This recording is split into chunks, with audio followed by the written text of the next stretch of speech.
இப்போ நடிகர் விஜய் இன்னைக்கு நடத்திய அந்த பரந்தூரில் அந்த இதெல்லாம் கேட்டிருப்பீங்க. அதை பற்றி உங்களுடைய கேட்கல சார். நான் இதில் பிஸியாக இருந்தேன். பட் நடிகர் விஜய் இன்னும் முழுசாக அரசியலுக்குள்ளே வரல. அவர் திருப்பியும் சின்ன சினிமா ஷூட்டிங் மாதிரி அங்கங்கே குரூப்பாக பேசுகிறார். 234 தொகுதியிலையும் அவர் நிற்கப் போகிறார் என்றால் புஷி ஆனந்தை மட்டும் வைத்துக்கொண்டு ஒன்றும் பண்ண முடியாது. அது அவருக்கே தெரியும். அவர் என்ன பண்ண போகிறார்? இன்னும் ஒரு வருஷம் இருக்குது, ஒரு வருஷத்துக்கு மேலே இருக்குது, 1.5 வருஷம் இருக்குது.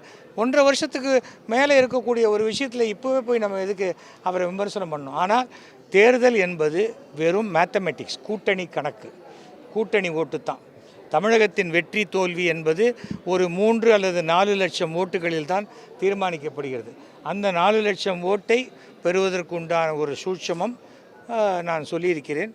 அது செய்தால் கண்டிப்பாக அது மற்ற கட்சியிலேருந்தெல்லாம் எடுக்காமல் இதுவரை ஓட்டே போடாத 4 லட்சம் பேர் ஓட்டு இந்த அரசுக்கு கிடைக்கும். நான் எனக்கு விருப்பமானவர்களை பற்றி தான் நான் தெரிஞ்சுப்பேன். அதனால் நான் இப்போ இதை பற்றி அனாவசியமாக இறந்தவர்களை பற்றி பேசுகிறது எதுவுமே பேசினா நல்லதாக பேசணும், இல்லை பேசாமல் இருக்கணும், அவ்வளோதான். யாரையுமே சொல்கிறேன். தம்பி அங்கே தானே இருக்கார், கேளுங்க. அப்படியே மைக்கு திருப்பினா கேமரா திருப்பினா அவன் சொல்ல போகிறான்.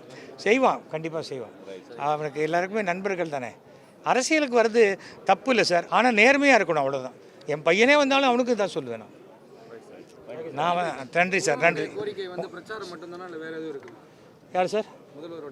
சார், முதல்வர் ஒரு கோரிக்கையை எங்கிட்ட வச்சுருக்கார். அதாவது கோரிக்கை என்னென்னா அவரே சொல்லியிருப்பார். அவர் எப்போ சொல்லலையோ அதை நான் சொல்ல சரியாக இருக்குமா? அதனால் ஒரு நாள் சேர்ந்து சொல்லுவோம் 2